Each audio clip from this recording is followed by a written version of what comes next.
Thank you. Thank you so much. How are y'all doing? Thank y'all for joining us. I really do think that this topic is going to be something that I want you to be able to leave here today and feel like that you can do something that you thought you couldn't do after this, okay? So first I want to introduce myself and talk about a little bit of my background, and then we'll move right into how you can actually leave this being able to do something that you might not have thought you could. So my name is Skyler Hefley. I was born here in Kilgore, Texas, close to Longview, so not too far around the Sabine River. From there, my parents moved to the DFW area, and I went to high school at Mansfield Summit High School in the DFW area. And I wasn't quite good at school. It wasn't for me. It wasn't something that I enjoyed doing. If I didn't play baseball in high school, I don't think I would have passed high school because it was paid, you got to pass to play. And I give you that information because I've made enormous strides in my education path, okay? In high school, I guess y'all could say over under. Do y'all think I had a higher than a 2.5 GPA in high school? Under. It was under. It was under. I had a 2.35. Okay, so I wasn't destined for college. I wasn't the person leaving with the millions of dollars in scholarships. I wasn't the full ride person that was getting to go to the cool schools that everyone. I was literally I guess I'm going to stay in this community, and I guess I'm going to have to go to community college, right? So I ended up going to Kilgore College, and I took speech and regular classes, but I did one speech where I had to the entire time show how to make brownies, and I made my first A in college during that speech. And from that point I was like, maybe I can do this thing, maybe I can. And then I took physics and I was like, maybe I can't do this thing. But I kind of found myself in Kilgore College. I found my stride because I started seeing some success in education, and I realized, well, maybe it's not all books and things, but if I can actually use my intellect and work harder, similar to AI, can I optimize my time on making better grades, and can I still go have fun with my friends but still do success in school? Do y'all think over or under? I had a 3.2 at Kilgore College GPA. Over? Under. I had an under. I had a 3.0 in Kilgore College, and you know how big of a jump that is from someone that was a 2.35 student in high school? I'm telling you this because now I'm in a position where I lead multiple staff members. I'm in a trajectory of my career where I literally, out of graduating high school, thought I was going to be a CEO. That was the goal. I wanted to be a CEO of a company. That doesn't sound like the ambition of someone that has a 2.3 GPA in high school, but it does sound like someone that wants to do something that changes things. And I had motivation and ambition. Then I went to UT Tyler and started studying marketing and communications, and then I was like, wow, I'm really good at this. I could sell water to a whale. I could really do it. I could find myself finding my passion. Do you think I had over or under a 3.7 at UT Tyler for my bachelor's degree? Under? One more under? 3.7. Over. I made the president's list twice. I graduated cum laude. I graduated with honors. It took me a semester longer because of some transfer issues that I had with credits that I didn't realize I was going to have. But I'm telling you this because I stand up here today talking about a subject that I'm extremely proud to be able to say that it's just another version of what I was doing with my time while I was in college. I had to find something that found my interest and then exponentially grow what that interest is to make success, right? So we're going to talk about AI making money. We're going to talk about how you can use AI at work. But I had to figure out how to optimize myself before I could use a tool to further optimize my work, okay? So I'm extremely proud to say that at UT Tyler, I had this launch of sort where I was a terrible student, wasn't applying myself at school, moving to Kilgore College, trying to find a group of friends just to then move to a different town anyways to go to UT Tyler. But success is a choice, okay? If you feel like today you're sitting in this room and you go, school's not for me, college isn't for me, I was that student. I was the student that thought I could not be successful in education until I found something that I was passionate about. Find something that connects you to where you can be ambitious toward it, and then take it, okay? Now I'm going to move into, now that I've talked a little bit about myself, and I wanted to connect with you guys of where I was at in high school. I'm only 32 years old. I'm going to turn 33. I got 2 kids at home, and so they depend on what I do at work for me to be able to pay the bills and be able to afford my house and be able to drive from Tyler in my car that I pay for, right? So there's going to be a day where you have to look yourself in the mirror and go, what am I doing for work? How am I making money to pay for the bills that I now have? Because who here has a cell phone? Everybody should, right? Do y'all pay for your cell phone bill? Do you know how much a cell phone bill is these days? It's like $65 to $100, depending on what you're doing. That's if you've paid for your device. If you don't own your iPhone and you have your iPhone on payments, you also got to pay for that. And that's just your cell phone. That's mobile internet and being able to text and everything. On the other side, then you got to go home and pay for the internet that you have at your house. And you know how much that is? 100, 150, depending on how fast you want. If you're a gamer, you want to have fast internet, right? So there's going to be a time where you have to figure out what you're doing to pay for these bills. And so I'm super excited to talk to you all about AI, and I'm actually going to do a demo where I talk to ChatGPT during this, so it can kind of show you how extensive it has gotten in the past time. I think it's made some serious improvements in the past 2 years. I kind of want to make a small joke here. Did anyone see the Will Smith video in the very beginnings of AI about 4 years ago? The spaghetti video? It's always posted now on Instagram, on X, Twitter. I'm old, I'm an old head. I'm an unk, so it's Twitter still. I can't call it X. And on Facebook Reels, but you'll see it saying, oh, look at how far AI has come. In the beginning, it looked like he was eating ramen noodles and it was all falling out of his face. He didn't even look human. He looked like 2D. And then today, it's really weird because you can hardly tell that it's real. And now every video you watch on the internet, you have to evaluate, is this real or not? Isn't that kind of scary? Yeah. And it's not even someone like a professional like myself or Casey over here that's taking photos. AI doesn't have to learn how to use cameras or how to video something. You just type in what you want and it can create it because it has the combined intellect of all the internet, right? So it's really fascinating to see how far AI has come. So let's get started though. So raise your hand if you've used AI in the past month. Do you mind if I ask what you used it for last? No. What? Cheating? Yeah. That's okay. That's okay.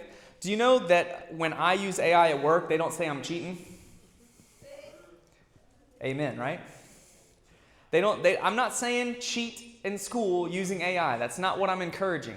But I am saying there's going to be a time when you look yourself in the mirror and you have to pay for your bills that you're going to have to think, how can I optimize my time and how can I make more money? And the person that's using AI to, in quote, what? Cheat?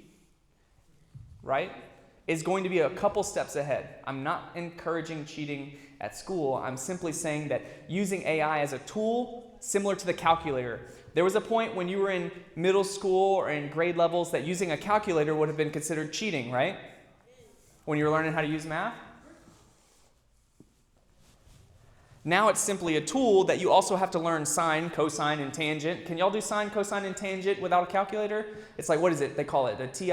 When I was in school, it was a TI 83 plus. Y'all got the 84s or 85s? What is it? 84 plus, see?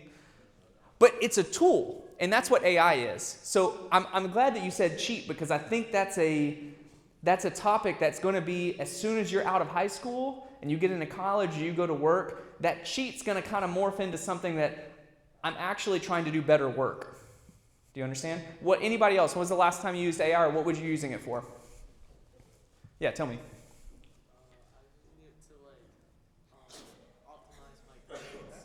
Optimize your what? My grades, so basically to see what I needed to get certain grades. Okay, so I used to do this in my head because I was a bad student.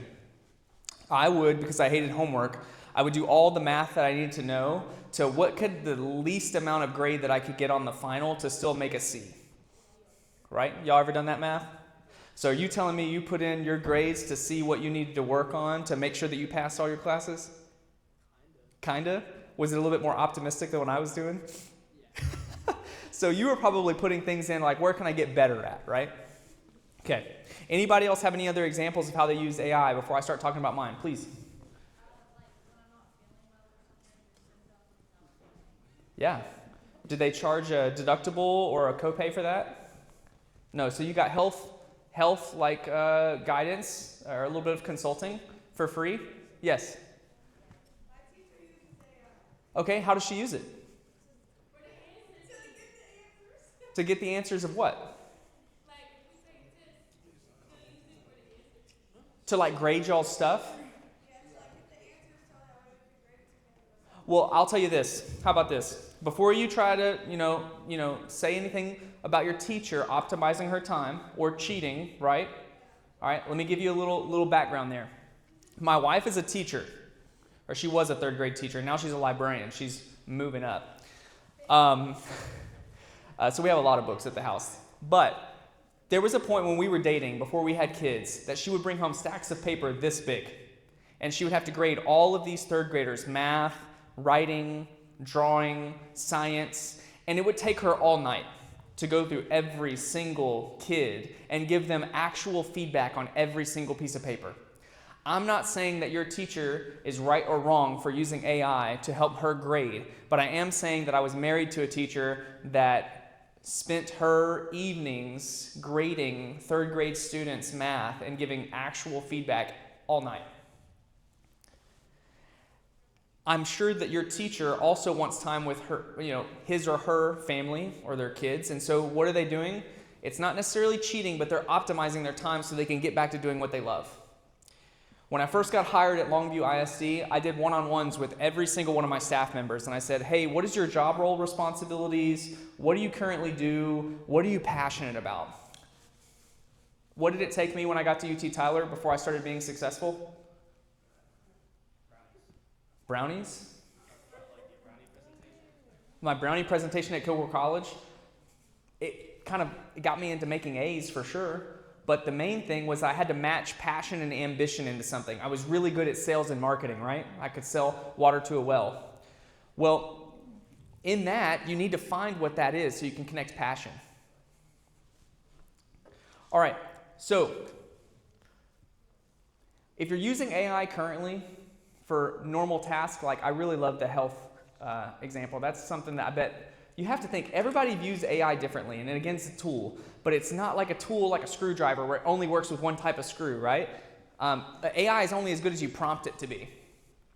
And I also want to kind of say that it's so customizable that some people use it completely differently. I may do something because I talk or I type too much and I want to make something concise, where someone else is teaching it how to code directly. But the big truth, and Francisco actually kind of talked about it, and again, we were on those one-on-ones with my staff. We kind of talked about passion, and we talked about that earlier, but I wanted to eliminate all of the time that they spent doing what I considered busy work and using AI or using some type of things to optimize that so they could connect with what they're passionate about. Francisco, all he did was public information request. He had community partners and partnerships that he made with businesses, and he had a couple of other things like the Spanish radio show. And I was like, well, what do you really like doing? He's like, I really like making videos. I was like, if I could optimize all of these other things where you didn't have to spend all your time doing those, would you like that? And he said, yes, I would. So we optimized his public information request to being a form, and it turned it into a project management system, and he has all these workflows to make it go faster so he can spend more time doing video. That's what AI can do for you.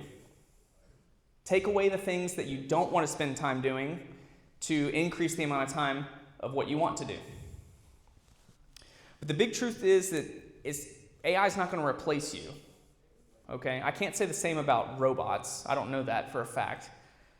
But AI will not replace you. AI will never be as good as humans, ever. It will replace the people that don't use AI because, like he said, cheat, that question. I've never heard that term brought up in professional work. The person that works at McDonald's that uses 2 spatulas instead of 1 to flip burgers, are they cheating? Are they optimizing their time? They're optimizing their time. okay? They're using a different set of tools to do something better. And it's also important to note that AI is like, I was young when the internet came out. Like I had cell phones that we got charged per text message you sent. You couldn't just text back and forth. And my mom would get really mad. She's like, Skyler, you sent more than 500 text messages. Do you know how much that cost me? And I'm like, I don't know. It was probably texting you, though, telling you I was on my way home or something, you know? It's not even that big of a deal. And I didn't realize the value of $1 at that point. But the internet, what it was for me as a child and as a growing adolescent, that's AI for y'all. Y'all are in the age of, there was a time period that the internet was not normal. You had to go to a friend's house that had a computer that had the internet, right? This time right now is going to be the AI period and the era. It's also important to note, has anyone used AI and you found it to be wrong ever? Let's talk to Mr. Cheater here. Did you ever get the answer wrong? Yeah. And here it goes back to the point that AI can't replace you. It cannot replace human instincts and human intellect. It can compile all the thoughts on the internet or all the information and give you the best answer, but it's not always the right answer. Humans, when using AI, decide what's true. AI can write faster than you. It can write an essay for you, but is it going to sound like you? No. And I think this is the misconception. And I recently watched Ben Affleck's video talking about AI on his recent movie. I think it's the Rip or something with Matt Damon. He said that everyone in Hollywood is worried about AI taking their job. All the writers, all the people that do sound effects, all the people that do motion graphics, all these things. He said in his interview that actually AI is the most average thing you can do. I know that's really hard to take in as we're talking about this, but I think it's going to make sense as we go further. AI takes all the information on the internet as well as every single one of the times that you've ever used it. Like if you've talked to ChatGPT in the last week, it also talked to other people asking the same question. And it was like, oh, it liked this answer. Okay, this human liked this answer. So what AI does is it takes all the internet, all the conversations that's ever been used, and gives you what it thinks is the best. Well, what happens, let's say you put 100 marbles in a bowl, and 50 of them are red, 25 are blue, and the other 25 are white. And you reach into the marble or the bowl, try to grab a marble. What is it more likely that's going to come out? What color? Red, because there's 50. AI kind of does the same thing, and that's why it'll never replace humans. It's going to give you the most average answer. It's not going to be, if you asked it to write a poem for you, it's not going to be the best poet in the world. It's going to be the sum collection of the entire world, and it's going to give you the most average poetry. But sometimes average is so much better than what you would have done in that point that it looks like it's above average. Does that make sense? Who here is poets? So if you ask ChatGPT to write a poem, it's probably going to be better than the poem you would have wrote. But it's only because it has 7 billion people's conversations and information on the internet that it creates the average sum. So he was saying that I'm never going to use AI to write a movie because it's going to give me the most average movie. Does that make sense? You see what I'm saying? So like humans will never be replaced by AI because there's not that human touch point. It's not going to be that ultimate creative or that ultimate thought. It's always going to go back down to the most common denominator, the average. So I want to talk about, now that we've kind of talked about theory with AI, my processes to getting to where I'm at, let's talk about how I actually use AI at work, and then we'll wrap up with how you can start using AI after you leave here. So in the day-to-day, all the time, I have my own business. I also work for Longview ISD as the Director of Communications, but I own a business called Namestuck Creative. It's a creative consulting and marketing agency where you can reach out to me on my website at skylerhefley.com, see all about me, what all options I have. I am a drone pilot where I do for real estate photography and videos with my drone, videos, etc. But that takes me going somewhere. So what I have found to be really, really interesting is you can actually talk to someone for an extensive period of time, record it, upload it to AI, and you can actually give it that recording or that transcript in Google Docs or whatever, upload it to ChatGPT and say, hey, give me what you think would be the best website for this topic. You can also do that on any website builder nowadays, Wix, Squarespace, GoDaddy. You say, this is what my business is. It's going to be like, tell me a little bit about your business. Would you like AI to build your website for you? Do you know how much I or people in the industry will charge for a custom website? How much would be a lot of money for y'all? 20,000? Okay. 500 to 1,200? I will charge on a page that has less than 5 pages, meaning like a home and about, etc., about $500. Because I've optimized my time. It seems really cheap. Whereas if you would have asked me 4 years ago, I was charging people $2,000 to $5,000. But if I can turn out 10 websites in the time it took me to make one, I actually make more money because I'm optimizing my time. But you can start doing those type of things. So I currently use AI website builders to help businesses get a website up and running. They could also do it themselves though, but they're not looking for that. I also use AI for search. Who here has seen my Copilot? Or do y'all use search with AI currently? Like Gemini, ChatGPT, anything? Okay, let's figure out, let's get a base level before I start talking about too much AI. What AI platform do y'all use currently? Is it ChatGPT across the board? What was it? What? Okay. Grok. Is that right? Gawk? Gawk. Okay, tell me about that. So basically, you can take Got. Goth. Well, tell me, what is different about that one? you take pictures and you upload it in it for free. You don't have to pay, and it tells you the answers. Ooh, okay, so it is the cheating one. But you have to read over it, because Sometimes it's wrong. You found out that the hard way, right? Right, because you needed that human touch point. What was it? I use Snapchat AI. Snapchat AI? Tell me about that one. Like you can take pictures and like, yeah, it will give you the answer, or you can ask it questions and it will give you the answer. Okay. Or I use Gemini. Gemini. Okay, so I'm hearing. So I'm going to list off. It's got, goth. Oh, goth, like gothic. Okay, I got it. Okay, so we got Goth, we got ChatGPT, Gemini, Snapchat AI. Was there any other one that I didn't mention? Google. So I think that's Google Gemini. Okay.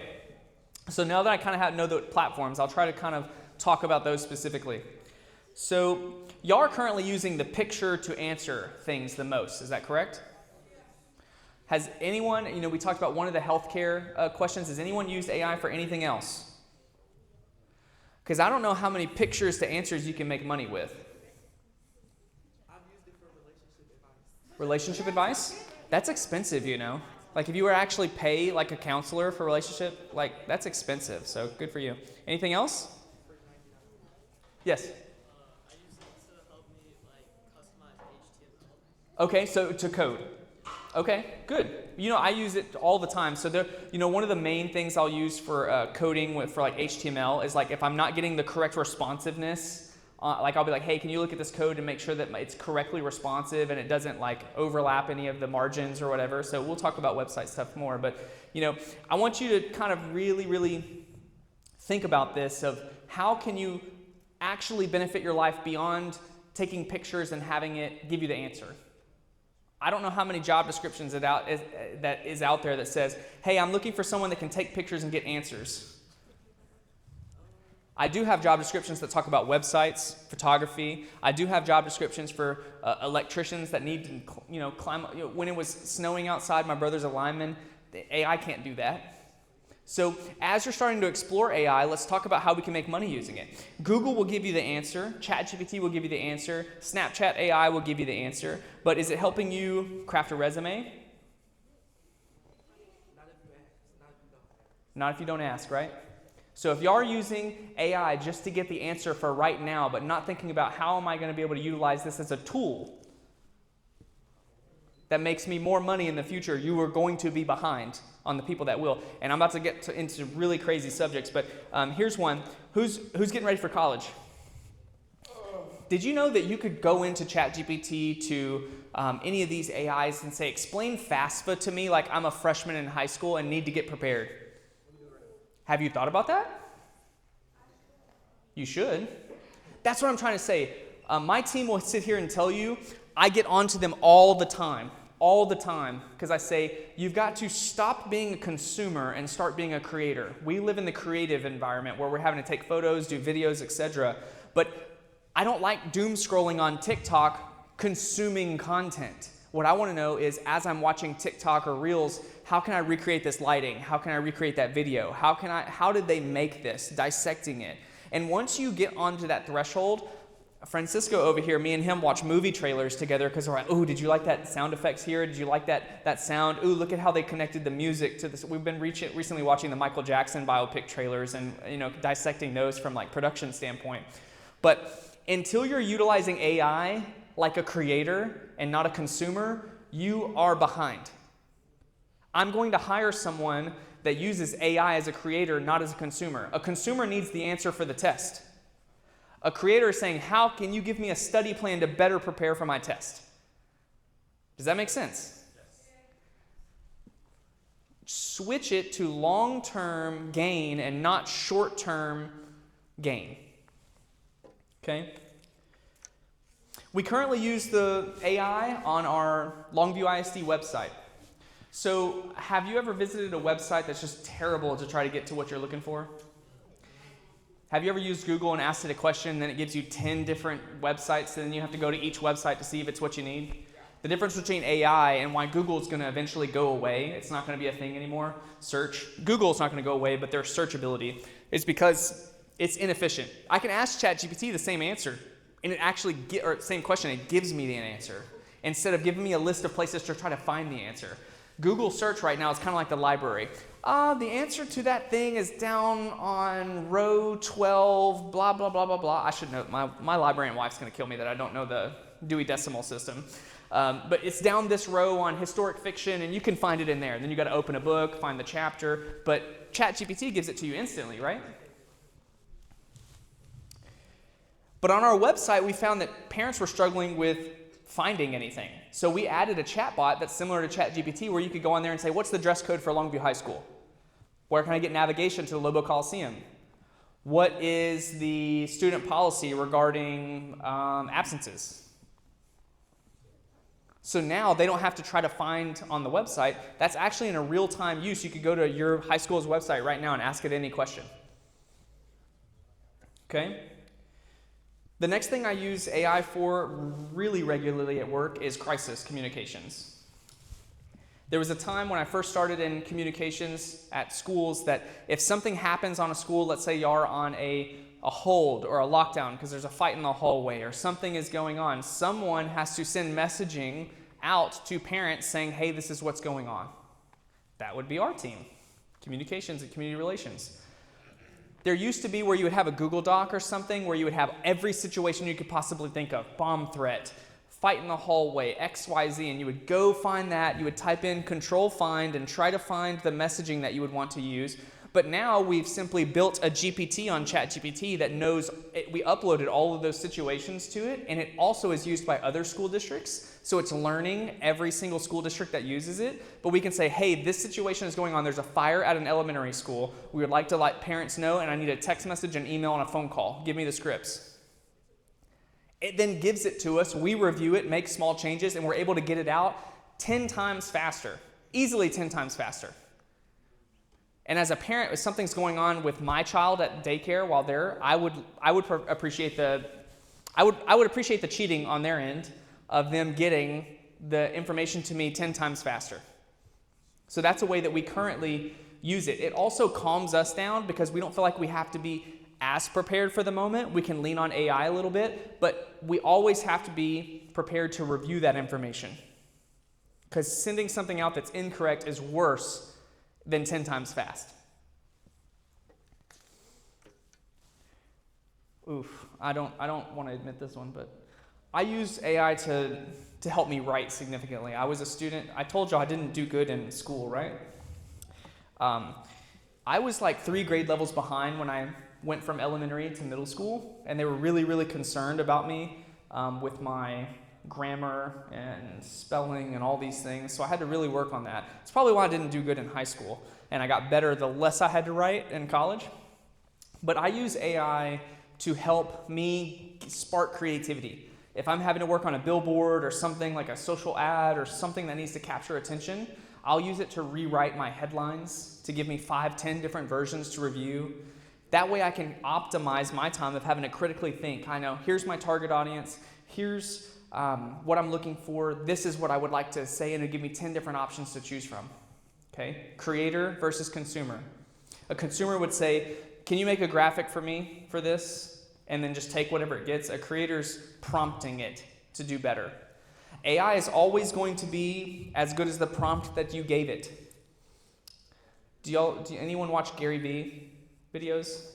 No? You don't like him? He's one of those guys that gets on my nerves, but half the time he says things in his videos he's not wrong. And so everyone has that person.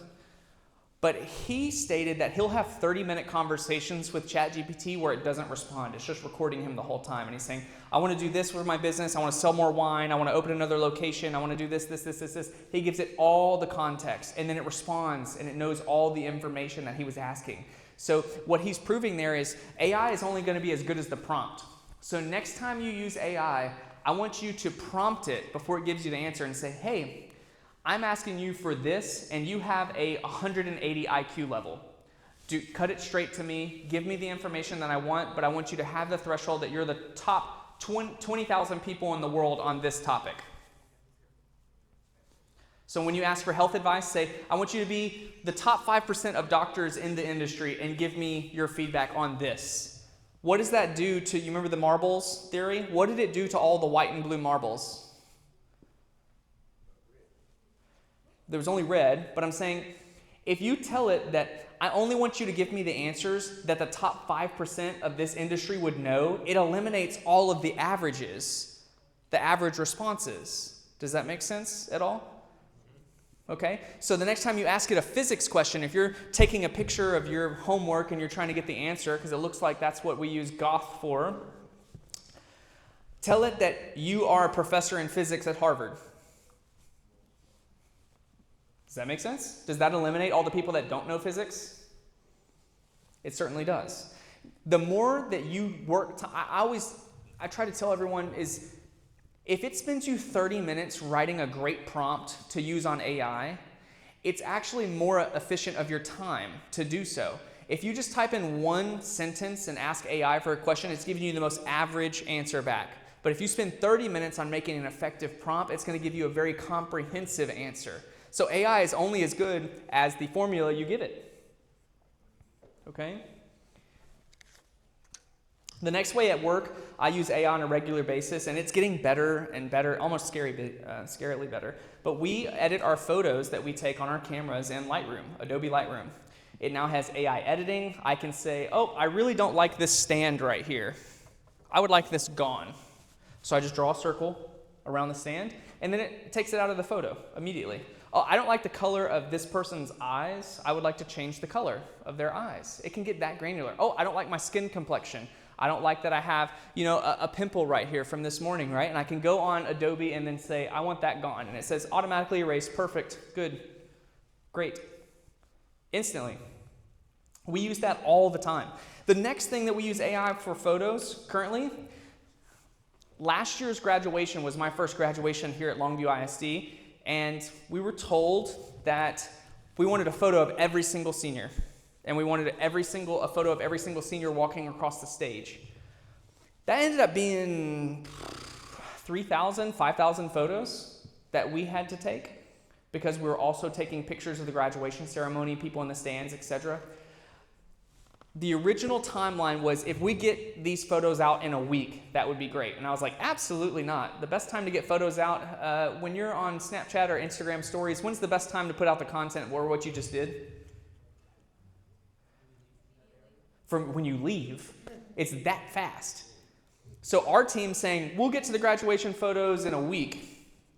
Are parents happy with that? Are the seniors happy with that? No, they've already uploaded all the photos they took on the field tonight. So do our photos even matter anymore that we took? No, you already got them on your phone. It was instantly. You liked them or you would have deleted them anyways, and you've already uploaded them to Instagram. You've already uploaded them to whatever platforms. Your parents have already uploaded all the photos. So when I was told we're going to get to these in a week, I was like, absolutely not. Absolutely not. No way. So we found this AI system called Filter Pixel. What it does is you upload all of the photos you took, and every single one that is out of focus, the person isn't looking, their eyes are closed, etc., it removes it immediately. So we gave it the 5,000 photos that we took, and then it took out, what would you say, 3,500 photos? And it estimated how much time it would have taken a human to go through every single photo as you uploaded it. And it said, hey, I'm just going to give you a heads up, this is a lot of photos. It's going to take me 27 minutes to go through all these photos. But if you were to do it, it would have taken you 28.5 hours. Seriously. And if the timeline was a week, it really would have taken us. If there's only 8 hours in each workday, that kind of math adds up, right? 8, well, it's actually not even 8 work hours, truly. It's probably more like 7.5. But, 8, 16, 24, that's 3 work days right there on just going through the photos to see if they're good, not even editing them. We turned that into, I think we got it out the next day, right? If you could get 27 hours of work back, if you found something in your everyday life right now and you could get 27 hours of work, what would you do with that 27 hours? I know the question would have to be, is it with or without kids? Okay? But if you could get 27 hours back, what would you do with 27 extra hours in the week? Make money? There's going to be a day that you have to look in the mirror and you have to make that decision. Yes, you should be thinking that way. But what would y'all do currently? Currently make more money? Yeah. So let's say you work at Chick-fil-A. Or where do you work currently? At what? Ollie's? Okay. Let's say you work at Ollie's. And how many hours does it take you? Well, let's say how many weeks would it take you to make $1,000? Currently working, part-time, how you're working and everything. A month and a half? But would you be upset or say I was cheating if I made $1,000 on one website that took me 2 hours? You would say you're upset right now, right? Are you a consumer currently or a creator using AI? Okay. AI will not take your job. That's a good place to go, right? But it's shocking to say it's going to take me a month and a half to make $1,000, $1,500, but me, who uses AI to create a website, I'm having to do all the thought processing, looking, does it look great? Does it have a great design? But as far as content, I can simply have a conversation with someone for an hour. I'm doing it tomorrow. I have a scheduled interview with someone tomorrow that has a podcast that they're wanting a website built, and I'm going to do it in 2 hours and charge them $1,000.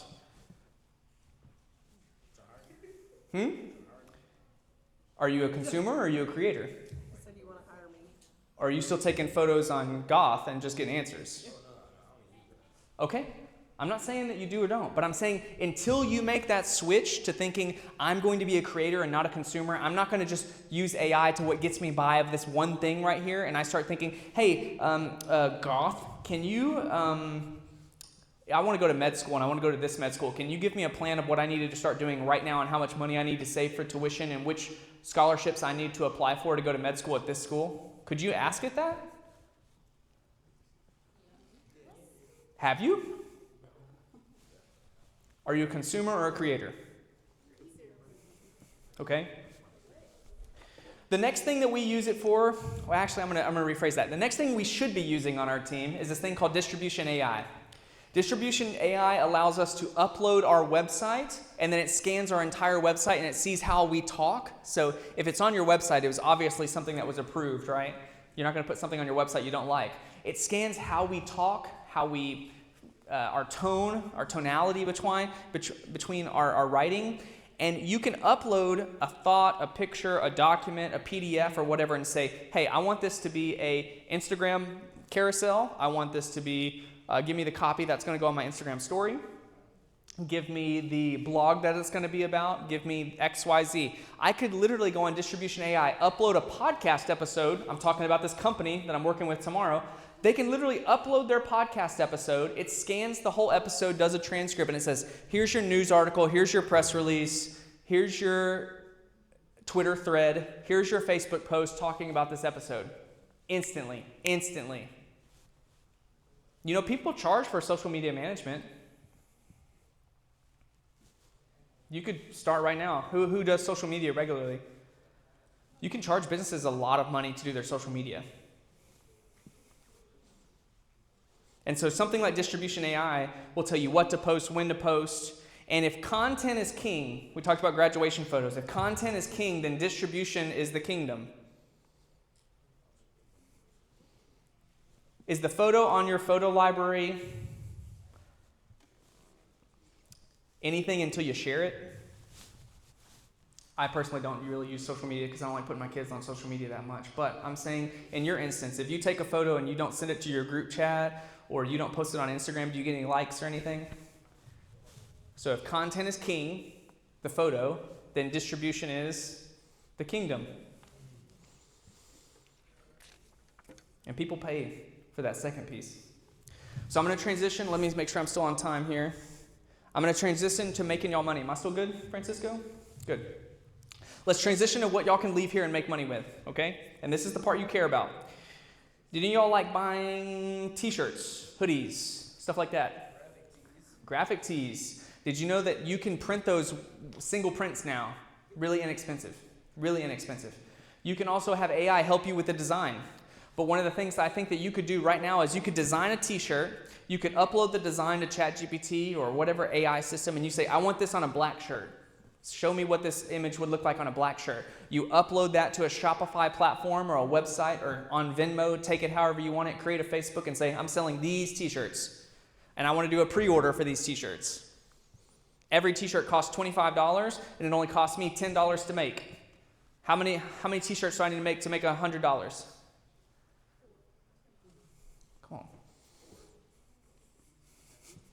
Oh, he's always looking at me.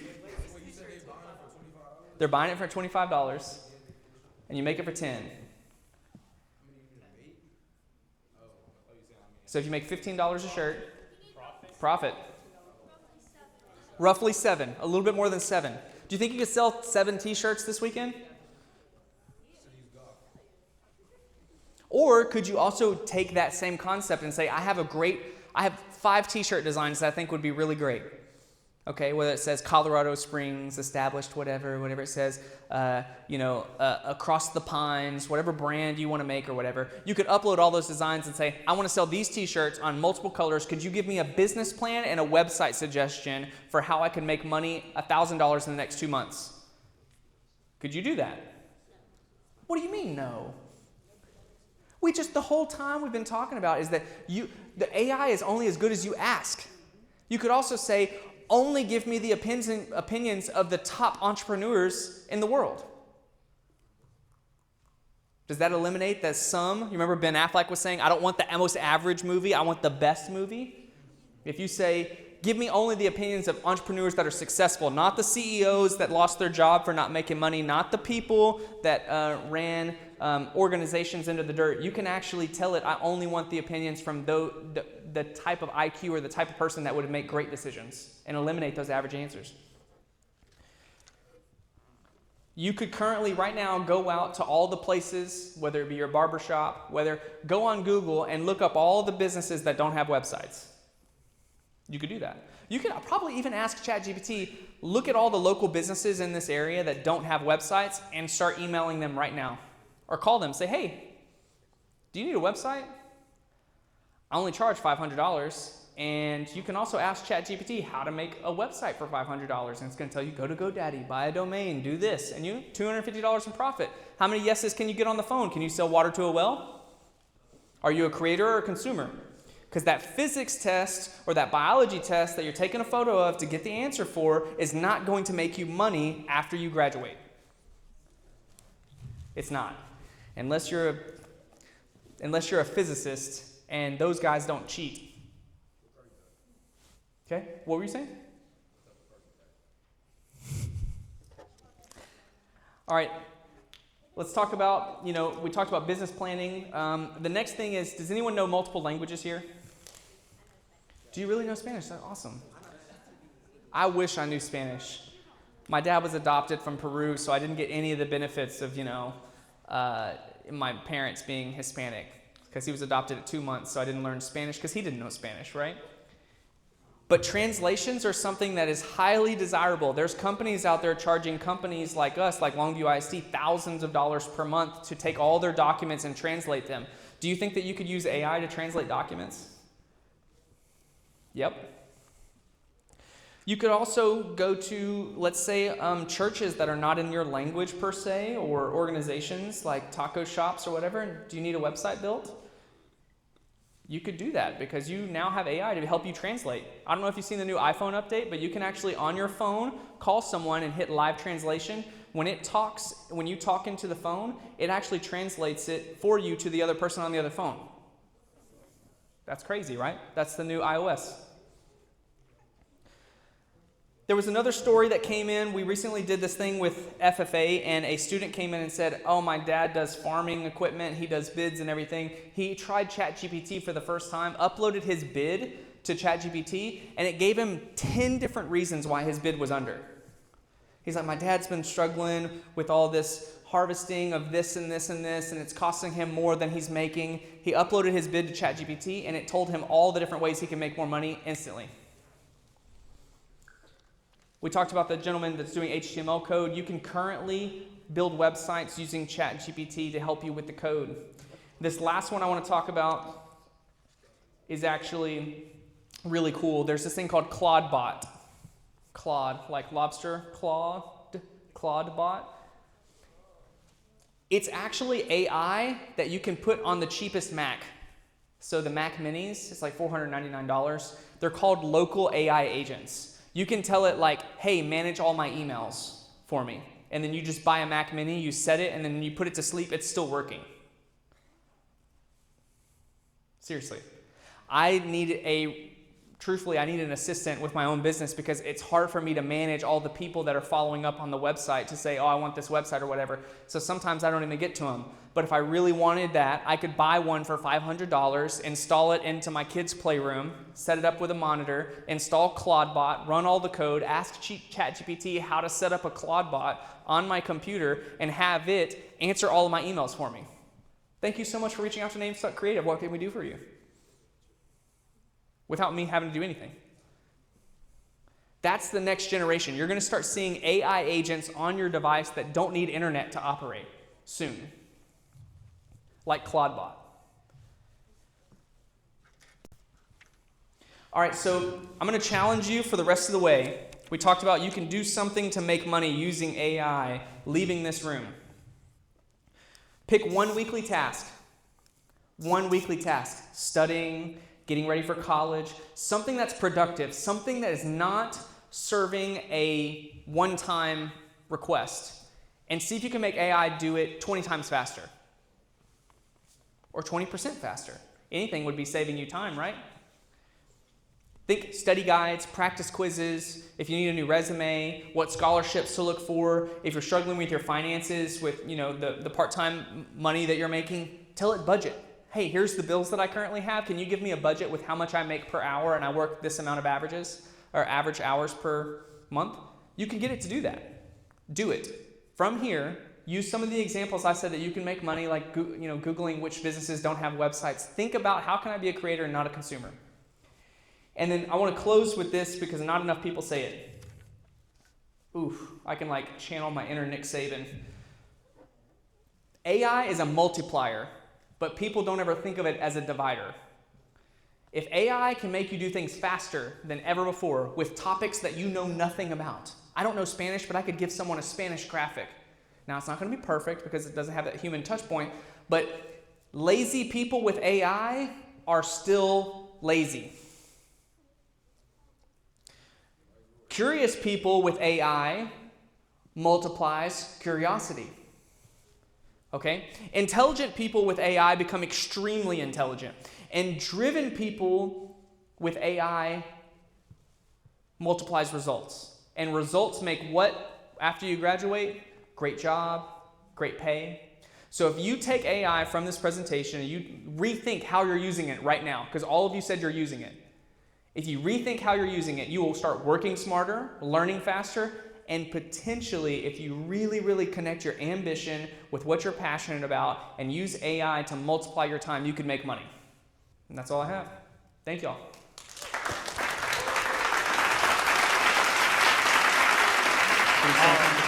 Yes. All right, everyone. If anybody has questions, please just raise your hand and I'll stop by with this little mic. Okay. All right, this is Goth. So, do you research AI? Do I research AI? Yeah. You know, so what do you define as research, I guess? I find myself following accounts.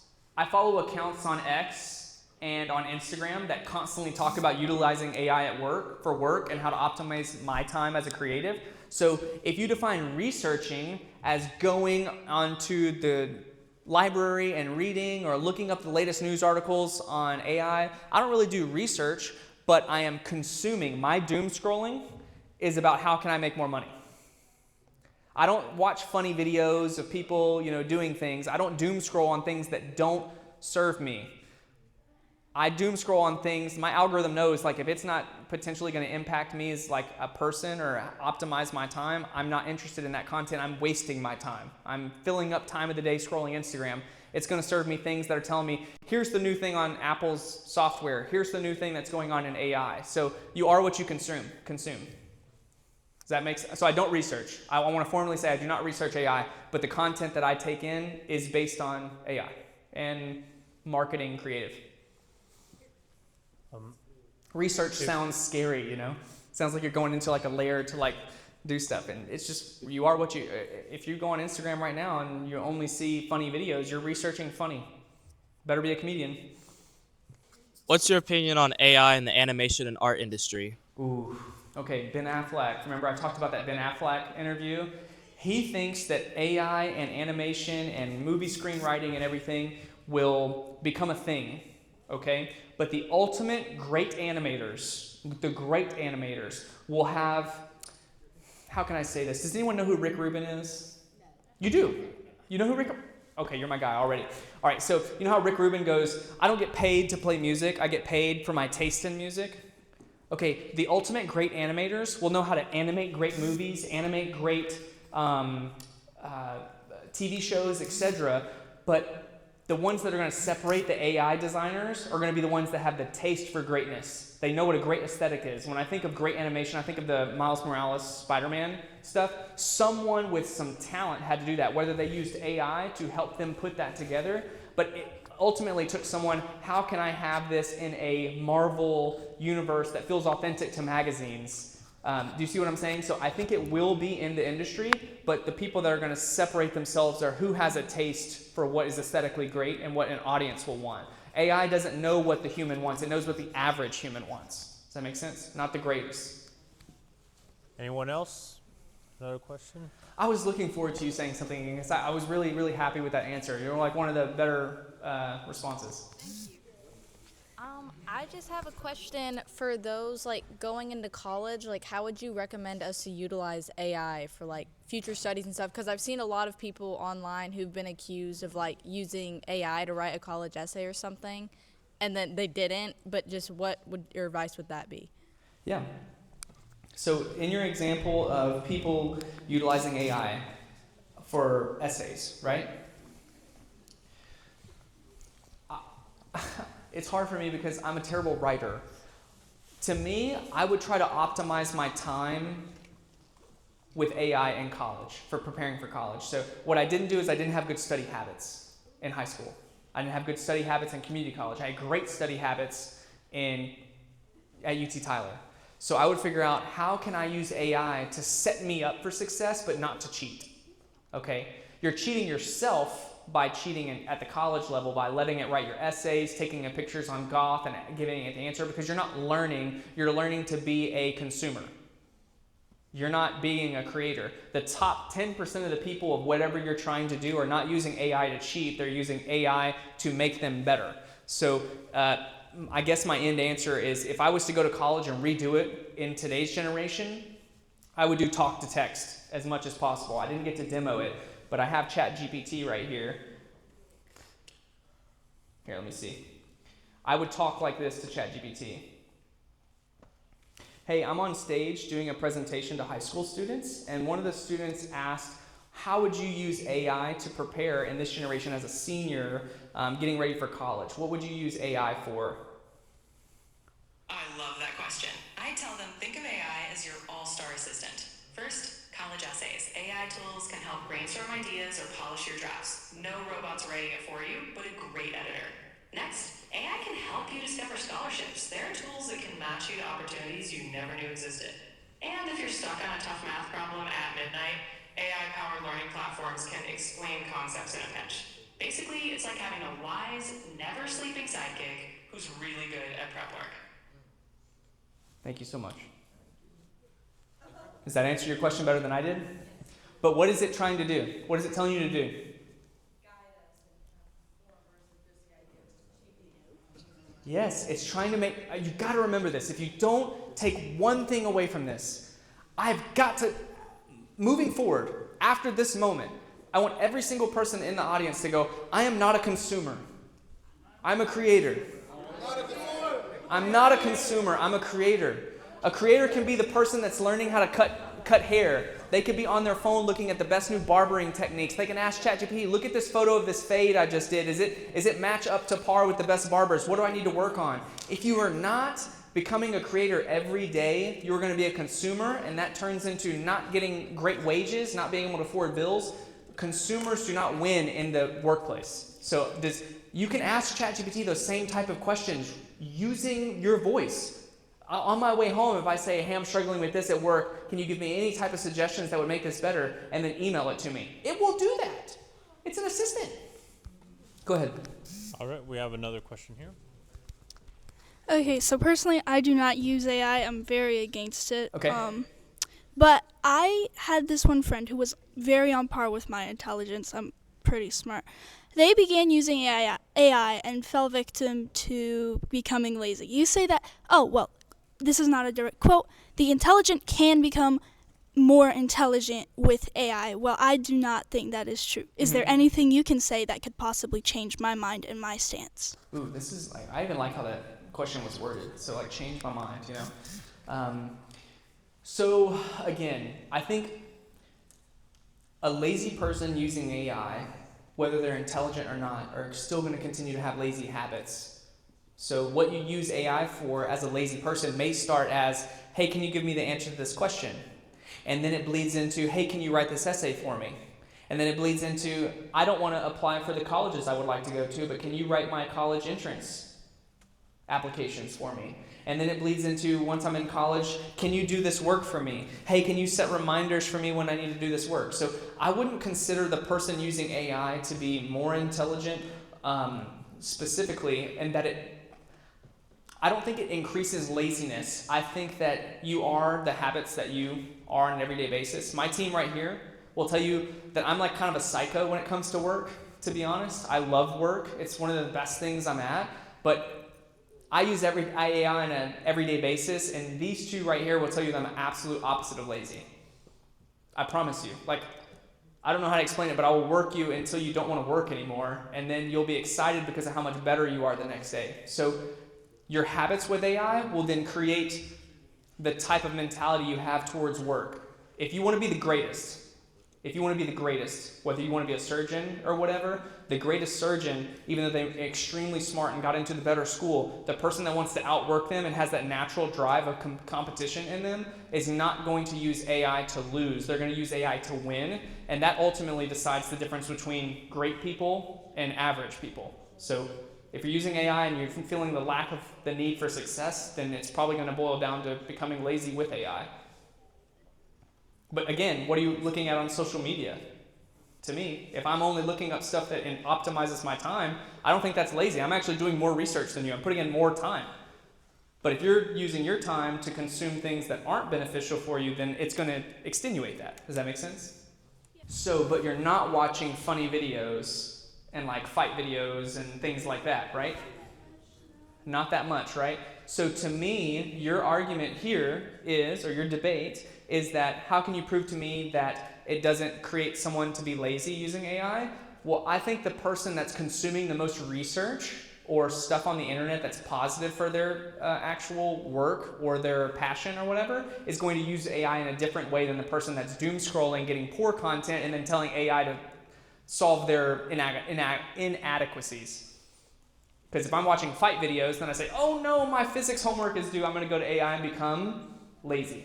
But you, on the other hand, on the opposite end, I don't think that you would use AI to become lazy. I think the research that you're doing is going to make you put better prompts into AI. Do you think intelligent people are happy with where they're at on their intelligence level? Truthfully. I think that I could be a lot more smarter, and I'm really smart. And that's when you said prove me wrong, basically, or can change my mind. A person that's truly intelligent always doesn't feel like they're the most intelligent person in the room. So when you said, how do I know that AI is you're in a perfect example of like, you're doing the research on your social and the content you're consuming is making you a better debater, a better person of world knowledge, a better potentially future politician, etc. An intelligent person is never satisfied with where they're at on the intelligence, whether they're using AI to evolve and get better, or they're using the research they're doing to get better. And the truly upper elites of intelligence or wanting to learn always have that drive that they're not good enough. So I just can't imagine that AI is going to cause that to go away because I think it's a core trait. All right. Thank y'all. So, Thank y'all so much.